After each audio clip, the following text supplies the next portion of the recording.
Minnesota yesterday occurred as a result of a larger, sinister, left-wing movement that has spread across our country, where our brave men and women of federal law enforcement are under organized attack. Right now, immigration and customs enforcement officers are facing a 1,200% increase in assaults, a 3,200% increase in vehicle rammings, and an 8,000% increase in death threats. ICE agents are faithfully enforcing federal law to protect the safety of the American people by removing criminal illegal aliens from our country, which is exactly what nearly 80 million Americans elected President Trump and Vice President J.D. Vance to do. Radicals in the Democrat Party are furious over this. They don't want our border secured or criminal illegal aliens being removed. As a result, Democrats are impeding immigration enforcement operations daily, creating extremely heightened and dangerous circumstances that make it nearly impossible for the men and women of law enforcement to simply do their jobs. Democrats are calling to defund federal law enforcement agencies who are protecting public safety. And Democrats are calling to abolish ICE and defund the police. That will never be allowed to happen under this president and vice president. The Trump administration will redouble our efforts to get the worst of the worst, criminal illegal alien killers, rapists, and pedophiles off of American streets. The Department of Homeland Security will continue to operate on the ground in Minnesota, not only to remove criminal illegal aliens, but also to continue conducting door-to-door investigations of the rampant fraud that has taken place in the state under the failed and corrupt leadership of Democrat Governor Tim Walz. Taxpayers have been ripped off to the tune of billions of dollars in this one state alone, and that is going to end, and people are going to be held accountable. The Trump administration has activated thousands of federal agents, doubled the number of U.S. attorneys in the DOJ office in Minneapolis, and surged resources to hold fraudsters accountable and demand justice for law-abiding American taxpayers and citizens across our country. And that's what brings the Vice President out here with me today to discuss all the Trump administration is doing and to make an additional important announcement on this front. So please, Mr. Vice President, will be joining us now. Thank you, Carolyn. Thank you. Great. Well, good afternoon, everybody. And I want to echo some of what Carolyn said about what we're doing to combat the rampant fraud that exists in our immigration system, thanks to failed politicians and thanks to people who allowed the American taxpayer to be taken advantage of for far too long. I think it's important to understand why this matters to the American people. I am a father of 3 young kids, a lot of people in my generation. What is that going on there? Is that normal? Okay. CNN installed this broken camera just to throw me off my game, but it's not going to work. So here's the simple fact here. If you're a young parent struggling to afford childcare in the United States of America, there are programs that we have to make it easier for your kids to get in daycare, for your kids to get in preschool. Those programs should go to American citizens, not be defrauded by Somali immigrants and others. Make it hard for you to get the access to the resources you need. But number 2, making it easier for people who shouldn't even be in this country to fleece the United States and our taxpayers to begin with.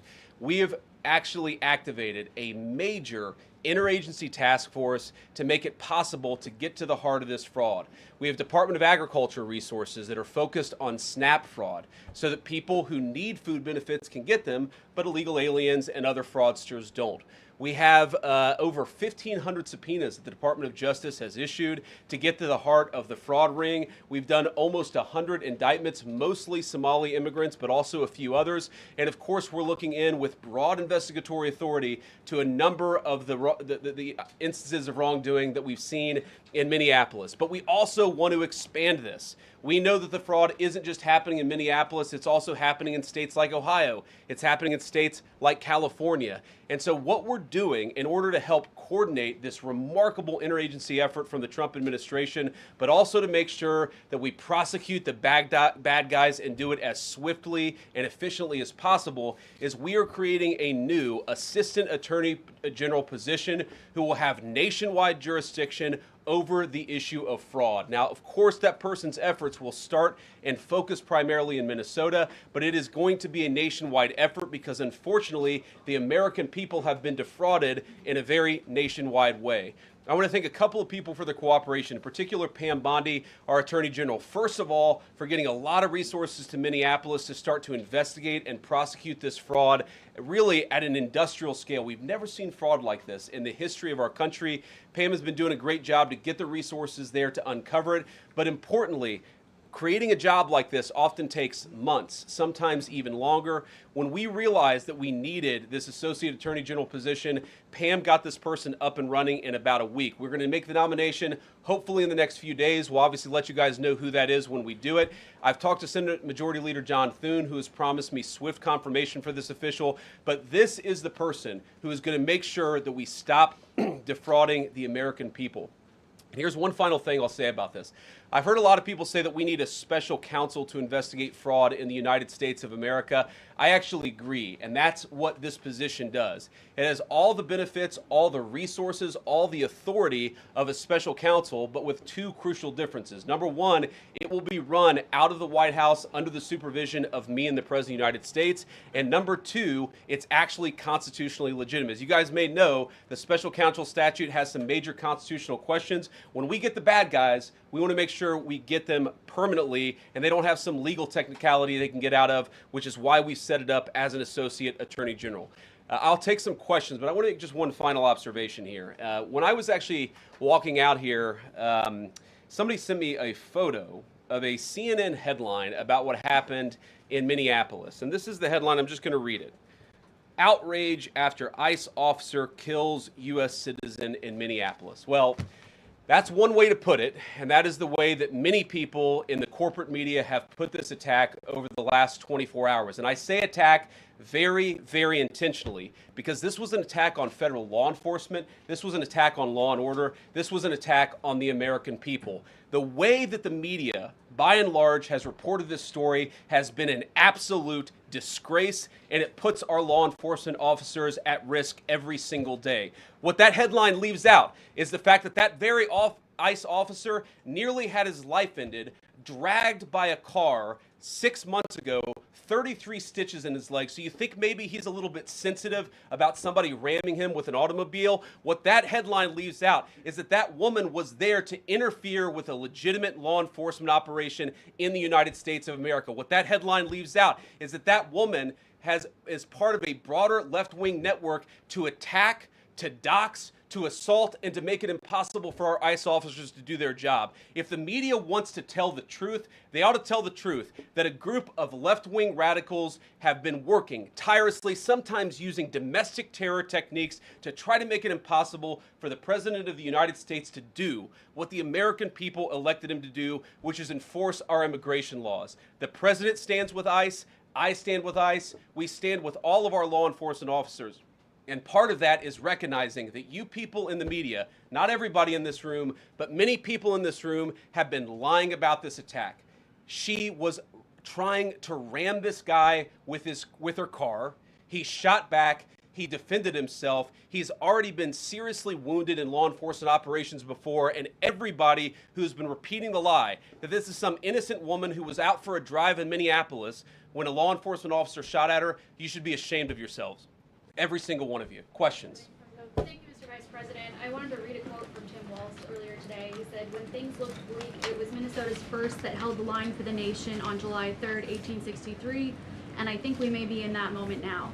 Can you comment on his rhetoric and Mayor Jacob Frey and whether they want to see unrest in Minneapolis? Well, that's very tough rhetoric from a guy who just quit because his fraudulent activities have been uncovered. Look, Tim Walz is a joke. His entire administration has been a joke. The idea that he's some sort of freedom fighter, he's not. He's a guy who has enabled fraud and maybe, in fact, has participated in fraud. That's what this new Assistant Attorney General position is going to find out. I don't care what Tim Walz says. I care about getting to the bottom of this fraud for the American people, and I care about enforcing the nation's immigration laws. That's what we're going to stay focused on. On a related question here, I mean, Democrats have accused ICE of murder. They've said they're targeting Americans. They've told ICE to get the F out of Minnesota. This is going to stoke the fire against ICE agents, and you're talking about ICE agents right now and being concerned about them. What, if anything, is the administration going to do to make sure these folks are protected during these protests? But also, should DHS sort of revisit their procedures here? I mean, nobody wants to see an American killed. Are there changes that need to be made to make sure something like this doesn't happen again? Look, first of all, of course, nobody wants an American citizen to be killed. This is absolutely a tragedy, but it's a tragedy of the making of the far left. They have radicalized a very small segment of the population, taught them that ICE agents are engaging in wide-scale violation of people's rights. What our ICE officers are doing is deporting the millions of criminal aliens that were let in during the Biden administration. So number one, we have to say, as a matter of leadership, and I would appreciate if the Democrats would join me on this, let's be honest about the fact that we have way too many illegal aliens in this country. Our ICE officers should be supported in doing their job. You're trying to actually marshal the far left lunatic fringe to engage in doxing, to try to make it impossible for them to enforce the law, and in some cases actually to engage in acts of domestic terrorism against our law enforcement officers. When you talk about different plans, different protocols, different policies, I forget exactly how you asked the question. Here's the simple fact. What we're going to do is make it easier for the American People's Administration to enforce the American people's law. And that means that Democrats have to stop rallying the mob against legitimate law enforcement operations, and that means that we are going to get tougher, and that's what this AAG position is about. We're going to get tougher at the people who are defrauding the United States by inciting violence against our law enforcement officers. That's one of the things that we're going to do. We've already started that work at the Department of Justice, but we're going to keep on doing it, and this new AAG position is going to kick that into high gear. Vice President Vance, you just suggested that this woman who was killed, Renee Good, is part of a broader left-wing network. Who do you think is behind this broader left-wing network? Well, it's one of the things we're going to have to figure out, but here's the way that I put it. When somebody throws a brick at an ICE agent, or somebody tries to run over an ICE agent, who paid for the brick? And who told protesters to show up and engage in violent activity against our law enforcement officers? You see, just with this most recent terrible incident in Minneapolis, you see friends of this woman's or other people who are eyewitnesses saying basically that she was there to engage in obstruction of a legitimate law enforcement operation. How did she get there? How did she learn about this? There's an entire network, and frankly, some of the media are participating in it, that is trying to incite violence against our law enforcement officers. It's ridiculous, it's preposterous, and part of our investigatory work is getting to the bottom of it. Who's funding it? Who's supporting it? Who's cheerleading it? And of course, if there's illegal activity related to that, we're going to get to the bottom of that and prosecute it where we can. Vice President, thank you for taking questions today. Is there a risk with you describing her as a deranged leftist, talking about very specific facts of these events, when an investigation is just beginning? Are you preempting a thorough investigation by drawing such conclusions? And have you received any information beyond the videos we've seen publicly about this individual, her specific acts, that has informed your point of view? Well, first of all, the Department of Justice is going to investigate this. The Department of Homeland Security is already investigating this. But the simple fact is, what you see is what you get in this case. You have a woman who is trying to obstruct a legitimate law enforcement operation. Nobody debates that.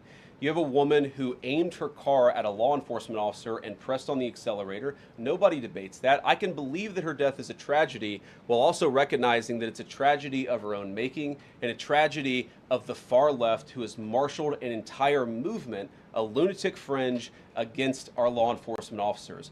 I think what is clearly happening here, and it's going to keep on happening unless the Democrats wake up and say, you know what, you don't have to agree with our immigration policies. You don't have to agree with what the president or the vice president believe about immigration enforcement, but why don't you take this to the ballot box? Why don't you vote? Why don't you organize? Instead, what some of them are doing is encouraging people to get violent with our law enforcement officials. It's disgraceful, and it's got to stop. Just to follow up on that question, and again, thank you for taking questions, Mr. Vice President. There's clearly a lot of emotion in Minnesota, across the country, over this incident.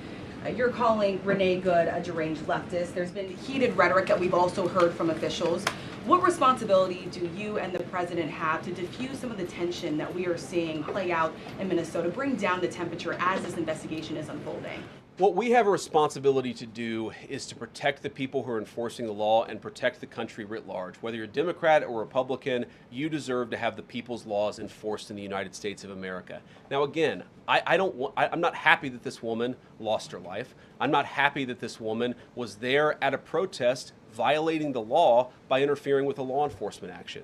I think that we can all recognize that the best way to turn down the temperature is to tell people to take their concerns about immigration policy to the ballot box. Stop assaulting and stop inciting violence against our law enforcement officers. That's the best way to take down the temperature. And we're not going to give in to terrorism on this. And that's exactly what's happening. People trying to antagonize, to commit acts of violence. They throw bricks at them. Sometimes they shoot at them. Sometimes they dox them. Sometimes they go to their place of residence and harass their families. This is classic terrorism. And we cannot say that when a far left fringe is inciting violence against our brave law enforcement officials, that we're no longer going to enforce the law. That's rewarding the very people who are engaged in this garbage. The actual reward that they just got is a new Assistant Attorney General who is going to prosecute and investigate this stuff even more aggressively than before. Yeah. Thanks for taking my question.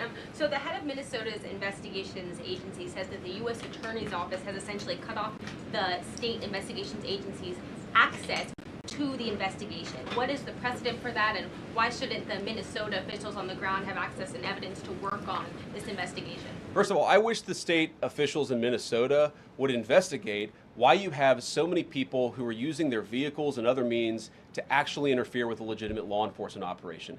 The precedent here is very simple. You have a federal law enforcement official engaging in federal law enforcement action. That's a federal issue. That guy is protected by absolute immunity. He was doing his job. The idea that Tim Walz and a bunch of radicals in Minneapolis are going to go after and make this guy's life miserable because he was doing the job that he was asked to do is preposterous. The unprecedented thing is the idea that a local official can actually prosecute a federal official with absolute immunity. I've never seen anything like that. It would get tossed out by a judge. So what I'd like Minnesota to focus on is the real issue, that they're encouraging people. Minneapolis officials are encouraging people to commit violence against ICE officials. It's ridiculous. It's got to stop.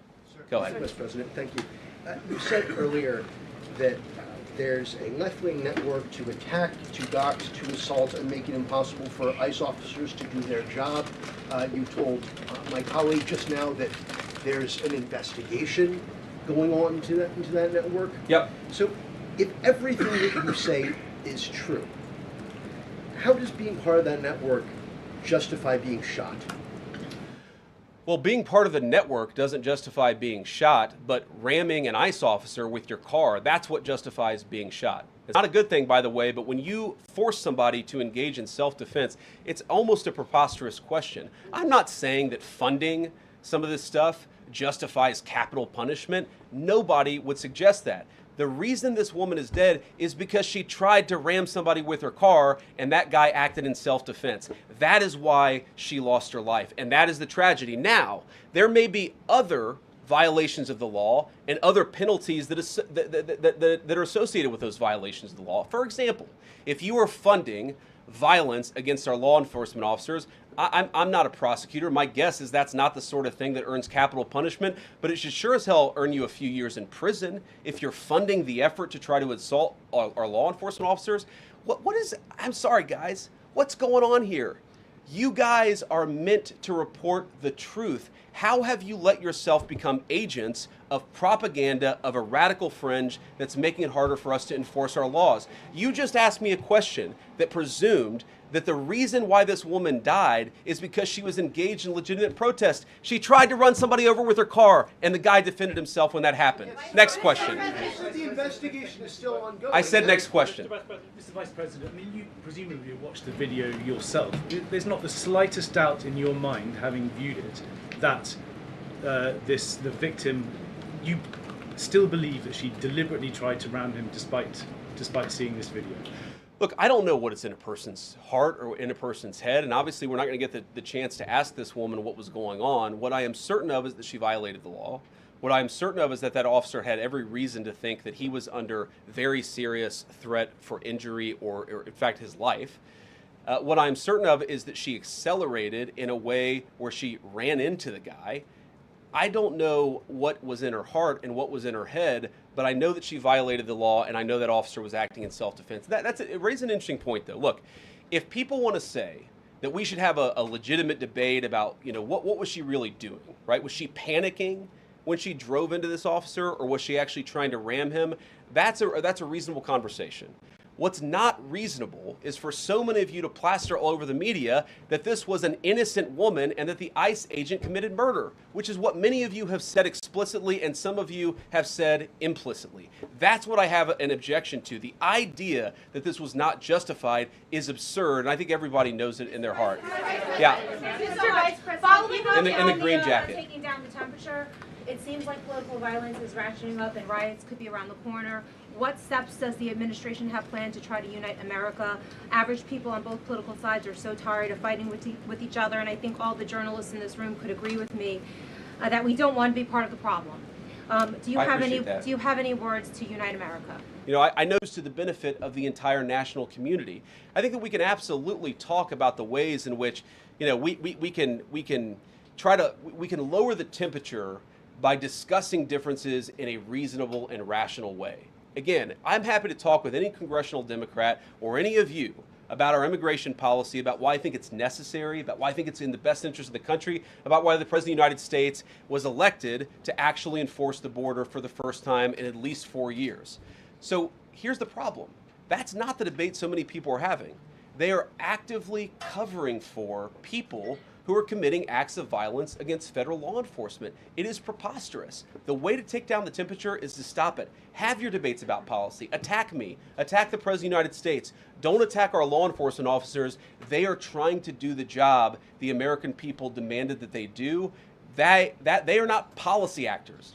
They are enforcing the law. They should be treated with a modicum of dignity and respect. And the fact that they're not is why incidents like yesterday happened. The one final point I'll make about this is, look, there's a part of me that feels very, very sad for this woman, not just because she lost her life, but because I think she is a victim of left-wing ideology. What young mother shows up and decides they're going to throw their car in front of ICE officers who are enforcing legitimate law? You've got to be a little brainwashed to get to that point to where you're willing, not just to protest, that's fine, not peacefully protest, but throw your vehicle in front of legitimate law enforcement officers and drive your car into them. To get to that point, you have to be, I think, radicalized in a very, very sad way. I certainly wish that she hadn't got there. I know there's an ICE officer right now who very much wishes he was not put in the position where he had to fire a gun to defend his own life. Yeah. Thank you, Mr. Vice President. What's your message, following up on that, what's your message to the leaders in Minnesota, the governor of Minnesota, the mayor of Minneapolis, to calm down the situation on the ground, on the streets? What's your message also to those protesters who saw that video in a completely different way than you saw that video? Well, first of all, I think if you watch every angle of that video, there is one angle where if you squint, you can maybe tell yourself that it's not clear what happened. But when you look at all angles of that video, it is very clear that her vehicle went right for the guy, she actually collided with him, and then that's, of course, when he fired his shots. That's obvious, okay? So what I'd say to the protesters is, by all means, protest peacefully, but make this about ideas. Make this about disagreement with our policy. Don't use your protest as a justification or an encouragement for people to go and incite violence and participate in violence against our law enforcement officials. To the people on the ground in Minneapolis, meaning the local officials in Minneapolis from Tim Walz on down, I'd say, look, why can't you just disagree with a given piece of immigration policy without turning law enforcement into the enemy?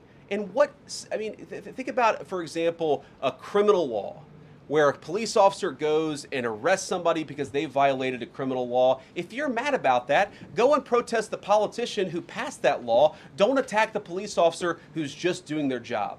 We had a wide open border under Joe Biden. I happen to think it's a good thing the President of the United States has closed it down. If you think that's a bad idea, criticize this administration for a policy decision.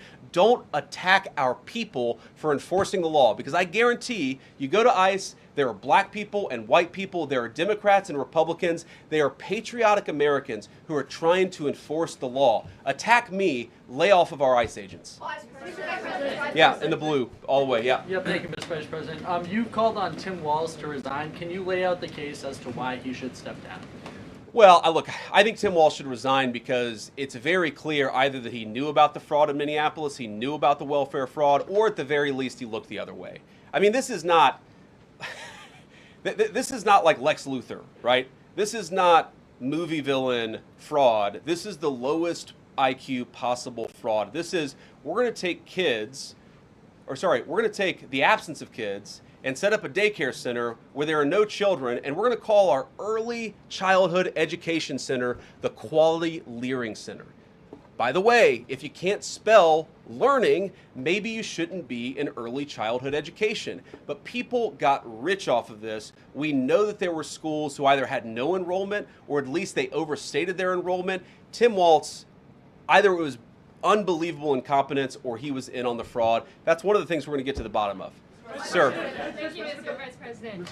Can you explain the difference between this Associate Attorney General and a special counsel? And do you envision this being a permanent position or having more of a limited scope? Well, it's going to be permanent until we get to the bottom of what's going on, so I think it's going to last for at least the remainder of the administration. What's different about it from a special counsel is, if you remember, the Jack Smith case where the special counsel was found unconstitutional, one of the big issues there is that that person was not an appointed person, completely aside from all the other issues that the person was a lunatic and that the case had no merit. There was a fundamental constitutional issue, which is that he had not been appointed by the president and he had not been confirmed by the United States Senate. An assistant attorney general, what that's going to allow us to do is appoint this person, have them confirmed by the Senate. That's one difference. The more substantive difference is that this person is going to be part of a very broad interagency White House that's being led from the President of the United States on down. And that's going to give him the resources, the access to material and information to make this person more effective. I think a lot of people have asked, how are you really going to get to the heart of the fraud? We've been asking ourselves that question for the past couple of months, and we think this is the critical piece at the Department of Justice to really ramp this fraud investigation into high gear. In the red tie, yeah. Vice President Vance, I wanted to ask, what's your message to far leftist agitators who feel emboldened to obstruct ICE activity in Minnesota and around the country? Well, I think they shouldn't feel emboldened because now they have an assistant attorney general who is going to prosecute and investigate their fraud and their violence more aggressively than it has ever been investigated in the United States of America. We are doing so much to try to find the financing networks and the domestic terrorism networks that legitimate this violence, that fund this violence, and that, of course, engage in the violence. These people should not feel emboldened because they have, for the first time, maybe in American history, an administration that is not going to tolerate political violence of any kind from anywhere. Yeah. We not clear today that the entire weight of the federal government is behind these ICE agents and this ICE agent in particular. There is still a federal investigation happening on the ground. Does that mean that they are not looking into this ICE agent at all? They are just focused on the woman who was in the car? What is the investigation if the federal government has already determined that its weight is behind this ICE investigation? So what do you mean, when you say investigation, do you mean investigation of the shooting yesterday or of the fraud that's happening in Minneapolis? Yesterday. Okay, look, DHS, as I understand it, has an investigation already ongoing. I know that other organs of our government are looking at this. So yes, there's certainly an investigation that's happening right now. But as part of the broader fraud investigation, a lot of what we're doing with the Department of Justice has already started. We've got over 1,500 subpoenas. We've got people this morning, actually. We're going door to door to actually knock on some of these fraudulent care centers, these fraudulent social services organizations to get to the bottom of what's going on there. So the investigation in some ways has already been ramping up into the anti-fraud element for at least a few weeks. What we're trying to do is supercharge it and make sure there's a designated person within the Department of Justice who completely controls that particular focus. Yeah. Just to follow up on that, Mr. Vice President, on the agent, is he still on duty or has he been placed on leave, on administrative leave? And what really was the target of the operation on Wednesday, of the ICE operation on Wednesday? Well, first of all, it was a legitimate law enforcement operation. We were going door to door to try to find criminal illegal aliens and deport them from the United States of America, because if you come to our country illegally in violation of our immigration laws, then we have the mandate, and in fact we have the legal duty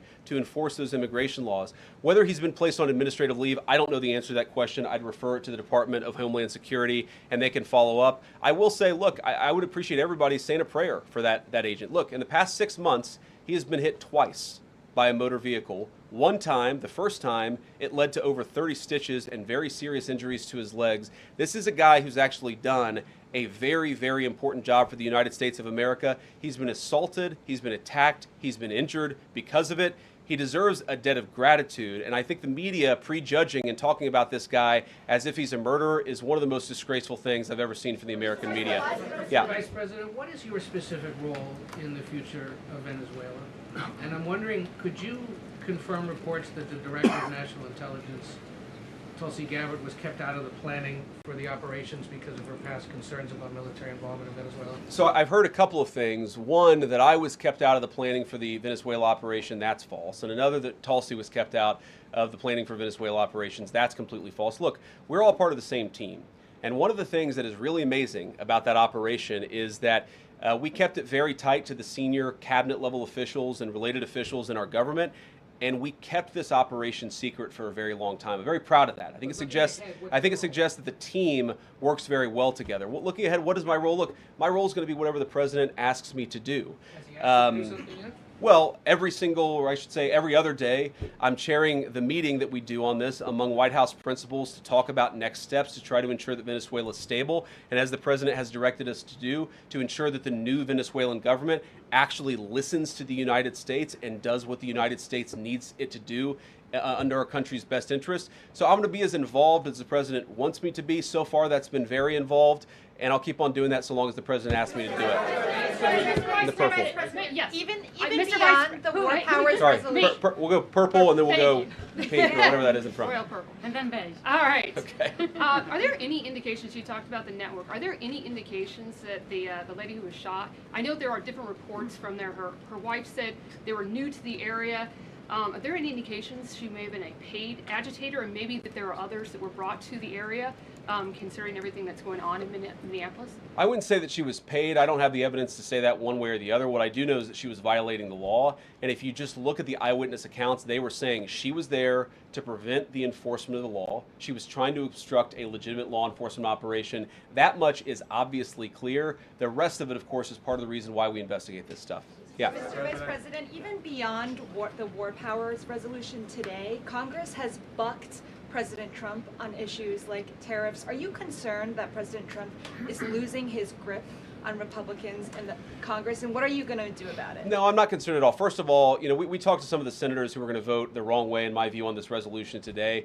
Much of their argument was based more on a legal technicality than any disagreement in policy. If you look at the people who actually voted, every single one of them have supported the administration's plan. Second of all, as the president, I believe himself, has already said, every president, Democrat or Republican, believes the War Powers Act is fundamentally a fake and unconstitutional law. It's not going to change anything about how we conduct foreign policy over the next couple of weeks, the next couple of months, and that'll continue to be how we approach things. Go ahead. So we are seeing, regarding Iran, we are seeing the protests in Iran these days. The cities are begging for help from the U.S. and Israel, naming streets in the city after President Trump. It seems there is an opportunity here that may not come again. Will the United States stand by the citizens of Iran? And if Israel decides to strike again the nuclear sites in Iran, is the U.S. expected to take part? Well, look, we certainly stand by anybody who's engaged in peaceful protest, anybody who's trying to exert their rights for free association and to have their voices heard. Obviously, the Iranian regime has a lot of problems, and as the President of the United States has said, the smartest thing for them to have done, it was true 2 months ago, it's true today, is for them to actually have a real negotiation with the United States about what we need to see when it comes to their nuclear program. I'll let the President speak to what we're going to do in the future, but we certainly stand with anybody across the world, including the Iranian people who are advocating for their rights. I'll take just a couple more questions. Yeah, go ahead. Thank you very much, Mr. Vice President.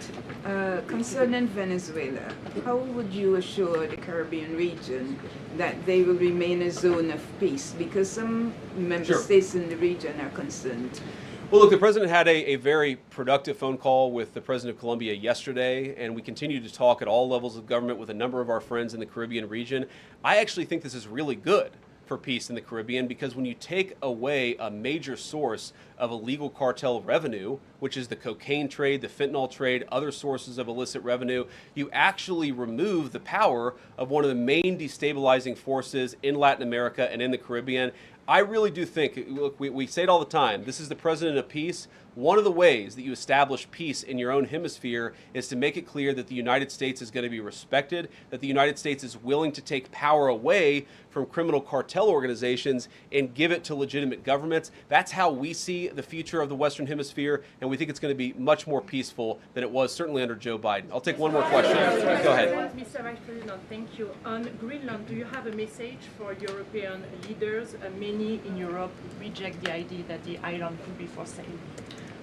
Well, first of all, Secretary Rubio, I believe, is meeting with the leaders of Denmark and Greenland next week, I want to say it is, but maybe it's the week after that. We'll continue to deliver some of these messages in private, some of them in public, but I guess my advice to European leaders and anybody else would be to take the President of the United States seriously. What has he said about Greenland? Set to the side the crazy overreactions that I've seen from the press and from certain people in Europe. What has the President said? Number one, Greenland is really important, not just to America's missile defense, but to the world's missile defense. Number two, we know that there are hostile adversaries that have shown a lot of interest in that particular territory, that particular slice of the world. So what we're asking our European friends to do is to take the security of that landmass more seriously, because if they're not, the United States is going to have to do something about it. What that is, I'll leave that to the President as we continue to engage in diplomacy with our European friends and everybody on this particular topic. And again, thank you all for listening. Thanks for taking questions. And I just ask you, look, this is politics, and often Republicans and get in arguments with the press about things, and I understand that. I think it's really irresponsible for you guys to go out there and imply or tell the American people that a guy who defended himself from being rammed by an automobile is guilty of murder. Be a little bit more careful. We're going to talk about toning down the temperature, which I know the President wants to do, and I certainly want to do. One of the ways we tone down the temperature is to have a media that tells the truth. I encourage you all to do that. God bless you. Happy New Year, guys. Mkuu wa chuo cha Kilimanjaro Institute of Technology and Management kilichopo Mwenge, Dar es Salaam na chenye ithibati na usajili wa NACTIVATE namba reg mkwaju ANE mkwaju 029 anapenda kuwatangazia ofa maalum wahitimu wote wa kidato cha 4 mwaka 2025 kwa kozi mbalimbali zikiwemo Computer Application, ICT for Beginners, CCTV Camera, Video Production, Graphic Design pamoja na mapishi ya vyakula vya Kichina. Kozi hizi zitaanza tarehe 5 mwezi wa kwanza mwaka 2026. Kumbuka, umalizapo mafunzo ya mapishi ya vyakula vya Kichina, tutakupatia ajira ndani ya mwezi mmoja. Pia muhula mpya wa masomo wa kozi za IT, Hotel Management na Front Office utaanza tarehe 14 Januari 2026. Kwa maelezo zaidi, piga simu namba 0754864361 au 0715075840. KITM, elimu na ujuzi kwa maendeleo ya uchumi.